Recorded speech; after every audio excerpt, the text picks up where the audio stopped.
د عمران خان باره کې بوري خبر دی. عمران خان باندې بل کیس هم جوړېدو والا دی، ډېر غټ کیس دی، نیب والا دا کیس جوړوي او نواز شریف او شهباز شریف باندې باور خپل رور باندې نه کوي. دا څنګه نه کوي؟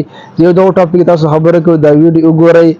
نه نواز شریف او نه خپل او شهباز شریف باندې باور نشته دی. نواز شریف خپل یو هغه جوړ کړی، رانا سرونا د خپل پارټۍ یو مشیر جوړ کړی، سیاسي مشیر جوړ کړی دی او هغه سره په صدر سره په داستو کې هغه به رانا سرونا به د مشیر جوړ کړي او رانا سرونا خو مخکې ویلي زه به یې څه نه جوړېږم، خو اوس دا پوره ایګرې شوی دی نواز شریف په هغه باندې او زه مشیر جوړېږم، پوره دې باندې ایګرې دی. د عمران خان د کوم کیسونه دا کیسونه هم په ختمېدو باندې دي. دې په کیسونو کې به د عمران خان ته خو ریلیف میلاو شي، دې کې به راخلاص شي عمران خان.